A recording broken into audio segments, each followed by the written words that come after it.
At my own birthday dinner, my mother Isabel leaned across the table, smiling like a queen giving orders. While everyone's here, she whispered to my father, Gerard, tell your son to go change the locks at her apartment. The clinking fork stopped. My brother Antoine didn't question, just stood up and left like it was normal to break into your sister's life on her birthday. For an hour, laughter turned into whispers. Then he came back pale as the tablecloth shaking. Mom, there's something, he said. Her smile vanished. My stomach dropped. Whatever he saw at my apartment wasn't supposed to be found. When people talk about family, they picture warmth. Birthday candles, laughter, hugs that mean something.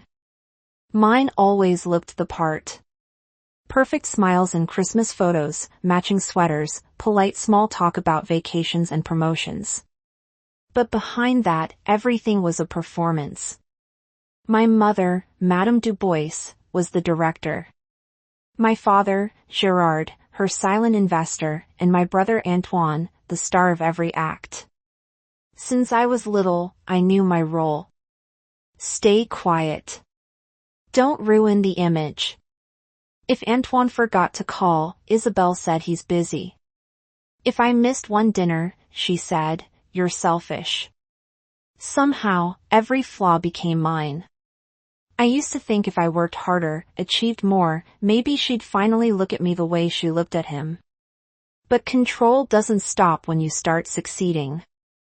It just changes form. That night at the restaurant, her whisper wasn't random. She had planned it. I could see it in the way she arranged the seating, Antoine next to Gerard, me opposite like an audience member. Even the cake had his favorite flavor, not mine. And when she said, while everyone's here, she wasn't just talking about convenience. She wanted witnesses. She wanted power. Gerard didn't question her either. He never did. Decades of keeping peace had turned him into an echo. He muttered, do it after dessert. Like it was a grocery list. My brother nodded, eager to please, eager to obey. I remember tracing my finger along the rim of my glass, pretending not to hear, pretending not to care. But inside, my chest burned. Change the locks at my apartment. Why? What had I done this time? I had my own place for 3 years, a small apartment in Portland where I lived with my son Leo.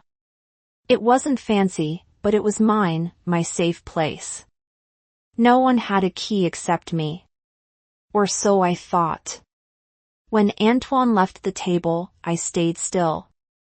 Isabel chatted with relatives, her voice sweet again, as if she hadn't just ordered a break-in. My father smiled weakly, swirling his wine, pretending not to notice my silence. I excused myself to the restroom just to breathe.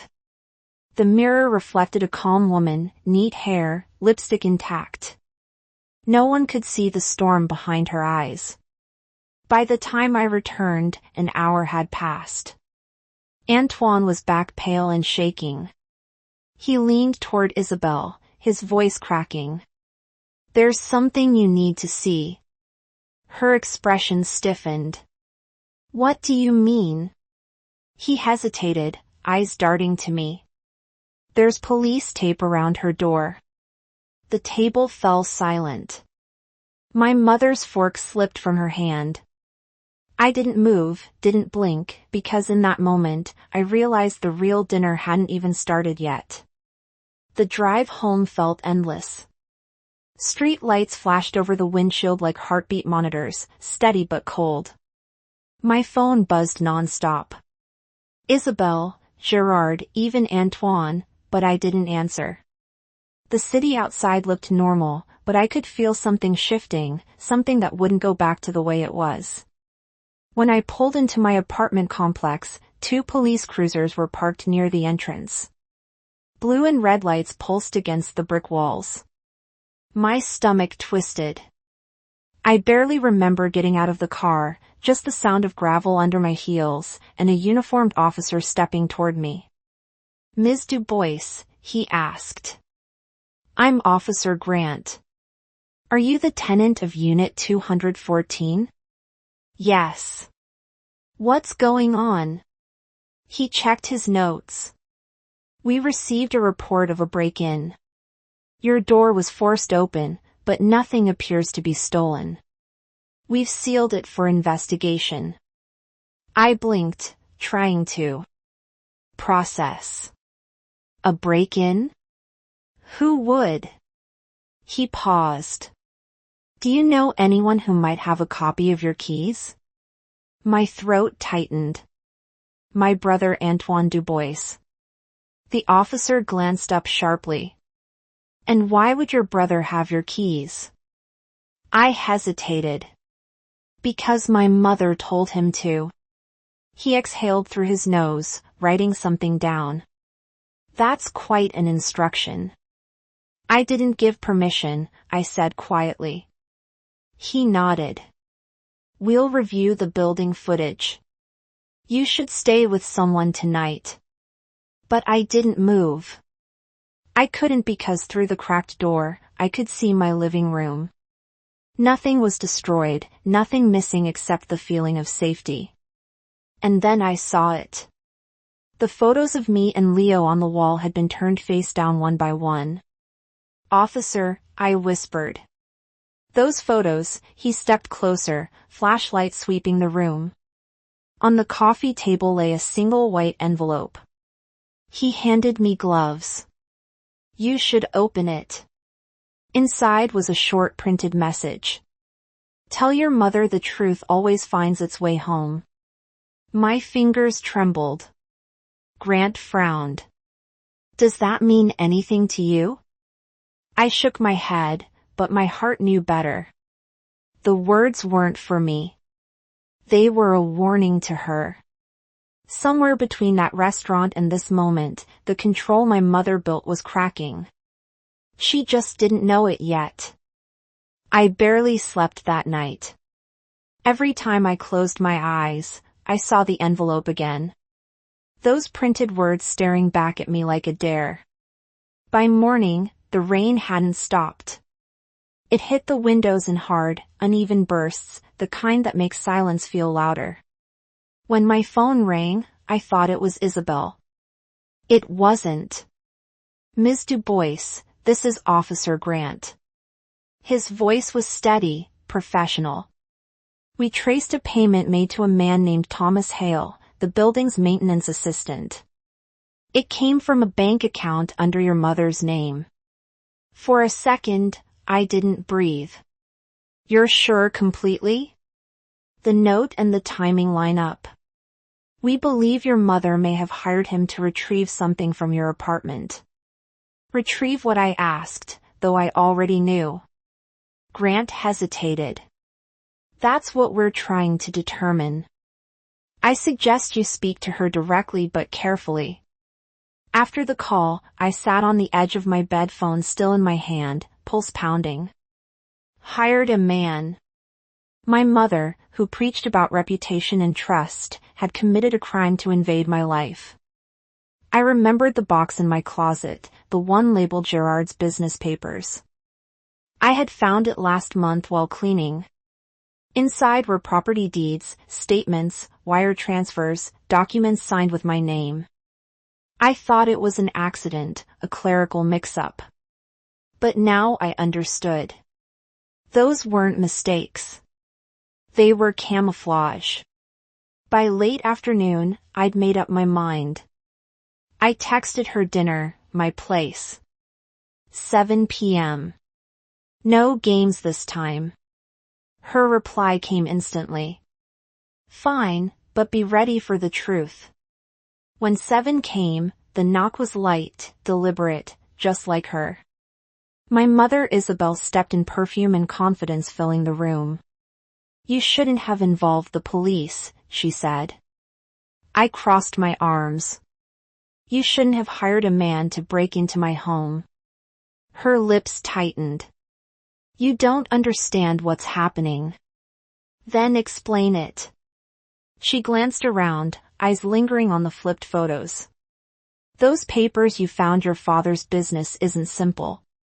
Thomas was supposed to retrieve them quietly before you did something reckless. I laughed softly. You mean before I found out you've been using my name to hide your fraud? Her face hardened. Watch your tone, Clara. But this time, I didn't lower my voice. No, Mom. Watch yours. Thunder rolled outside like the sky had been waiting for her to show up. Rain streamed across the window, sliding down in crooked lines that caught the light from the street lamps. My mother stood in the middle of my living room, perfectly still, perfectly put together. Heels, polished pearls glowing against her black coat. If guilt had a dress code, she'd nailed it. I was protecting you, she said, voice, calm, almost gentle. I tilted my head. By breaking into my home. You don't understand, she said, pacing. Your father's business has complications, partnerships that can't be made public. If those papers were discovered, it would ruin us. Us? I asked. Or just you? Her eyes narrowed. Don't twist this. Everything your father and I have done was to secure this family's future. I almost laughed. You used my name, Isabel. You forged my signature on property deeds and transfer forms. You didn't secure the future. You stole it. Her voice rose, breaking through the hum of the storm. You think you're some kind of victim. Everything we have, you benefited from. College tuition, your first car, that apartment. Do you think those things just appeared? I paid for that apartment myself. I said every word sharp and measured. You just couldn't stand that something had my name on it without your fingerprints all over it. For the first time, her expression flickered. It wasn't guilt. It was fear. Fear of losing control. She turned toward the window, hiding it. Clara, listen to me carefully. If those documents go public, your father could face prison time. I folded my arms. Maybe he should. She spun back around. You wouldn't dare. I already did, I said softly. Officer Grant has them. Her face drained of color. What? You wanted the truth out of my house. I delivered it to the police. Lightning flashed across the glass, bright enough to cut her silhouette in half. For a moment, she didn't look like my mother anymore. Just a woman cornered by her own lies. You're destroying your family, she whispered. I stepped closer. No, Isabel. You did that the moment you used me as your shield. She shook her head, stepping back as if I'd struck her. You don't understand what you're doing. I do, I said. I'm setting boundaries. Something you never taught me how to do. The air between us thickened. Every word, every silence, every wound we both ignored was suddenly there, alive, breathing. Her eyes glistened, not with tears, but rage. You think you're strong because you've got the law on your side. You're naive. The world doesn't care about your little revenge. I looked at her steadily. It's not revenge, Isabel. It's accountability, she laughed, cold and brittle. You'll regret this. Maybe, I said. But at least it'll be my regret. The room went quiet except for the rain. Somewhere outside, a car horn echoed, distant and hollow. She stood there, chest rising and falling fast, like she was about to lunge or cry, or both. Finally, she said it. If you go through with this, you'll never have a family again. I met her gaze. Then maybe it's time I build one worth having. She froze. her face hardened, mask sliding back into place. Without another word, she turned and walked toward the door. The click of her heels against the hardwood was the sound of a legacy breaking apart. Before she reached the handle, I said, "One more thing." She stopped, didn't turn. "You asked why someone flipped the photos in my apartment." I said, "Maybe because even strangers can tell which way is right side up." Her hand trembled just once before she pulled the door open and disappeared into the storm. The sound of thunder followed her out. For a long time I stood there, watching the door sway slightly from the draft. My hand shook, not from fear, but from release. I walked to the table where the envelope still lay. I picked it up, tore it in half, then dropped it into the trash. This time, silence didn't feel like surrender. It felt like ownership.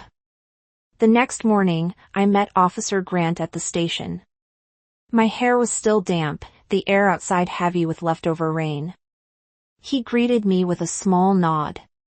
"You're sure about this?" "I'm done covering for them," I said. He slid a folder toward me. Inside were photos of the documents, copies of the bank statements, and confirmation that my parents' assets were being frozen pending investigation. "Once this goes to the Financial Crimes Division," he said, "they'll open a full case. You'll be cleared of all liability." I exhaled slowly. "Good," he hesitated. "You know this will make headlines." "I know," I said. "But at least they'll be true." By the time I left the precinct, the clouds had started to break apart. Sunlight spilled through in thin, uneven rays, the kind that look hesitant, like they're not sure they belong yet. When I got to the hospital to pick up Leo, he was waiting with a sticker on his shirt, a gold star. He ran straight into my arms. "Mom, look. I got a star for being brave." I smiled. "So did I, sweetheart. You just can't see mine yet." He giggled, not understanding. And for once, I didn't need him to. We drove home in silence, his little hand resting on my arm. The world outside smelled clean, washed new. When we got back, I made pancakes, the kind he liked with too much syrup and not enough patience. He talked about school, his friends, how he wanted to build a rocket in the backyard. And for the first time in years, I didn't feel like something was chasing me. There were still calls I hadn't returned, messages from reporters I didn't plan to answer. Let them talk. The truth didn't need my permission anymore. That night, after Leo went to bed, I stood by the window again. The city lights blinked in the distance, reflected in the rain, still clinging to the glass. I thought about my parents, not with anger this time, but clarity. They taught me the difference between love and control, between loyalty and silence. And somewhere between their lies and my truth, I'd finally found myself. The next morning, I walked into the post office with one final envelope in my hand. Inside were the remaining documents linking my parents' offshore accounts. No note, no message, just the truth. When I sealed it, I whispered, "This ends here." Outside, the air was bright, cool, honest. I turned toward the street where my car waited, and for the first time, I felt something I hadn't felt since childhood. Peace. News travels fast when scandal smells like money. Within a week, every local outlet had picked up the story. Prominent couple under federal review for identity fraud. My phone lit up non-stop. Journalists, lawyers, relatives pretending to check in. I didn't answer a single one. The world could speculate all it wanted. I was done explaining myself. The apartment was quiet now. The flipped photos had been rehung, every frame straightened. Leo's laughter filled the space where fear used to echo. Sometimes late at night, I still caught myself expecting the phone to ring with her name on it. But it never did. Not out of guilt, out of shame. Gerard resigned from his company the same day the investigation became public. The firm released a one-line statement about health reasons. Isabel vanished from her social circles, her charity events, her book club. For a woman who lived off appearances, silence was the only punishment that fit. Officer Grant called a few days later. "You've been fully cleared, Ms. Du Bois. The case is moving forward." "Thank you," I said, "for believing me." He paused. "You didn't need me to believe you. You just needed to believe yourself." After we hung up, I looked around my living room, the same one that had been invaded, violated, reclaimed. The air felt lighter, like the space itself was breathing again. I poured a cup of coffee and opened the window. Outside, the city sounded alive. Horns, footsteps, the soft hum of a place that didn't care who you used to be. That weekend, I invited a few friends over for dinner. People who had stayed when everything fell apart. Nana raised her glass and said, "To freedom and to never apologizing for protecting yourself." I smiled. "I'll drink to that." Later, after everyone left, I tucked Leo into bed. He mumbled half asleep. "Are we safe now, Mom?" I brushed his hair back. "Yes, baby, we are." He sighed and drifted off. And for the first time in years, I didn't doubt the words that came out of my mouth. The next morning, sunlight poured through the kitchen window, soft and gold. Leo sat at the table, kicking his leg syrup on his cheek. I flipped pancakes, watching the light move across the floor like it was tracing new boundaries, ones that finally belonged to me. I'd spent years trying to keep the peace. Turns out peace isn't something you keep. It's something you claim. As I poured coffee, I looked at my son and smiled. "This time," I said softly, "the locks stay mine."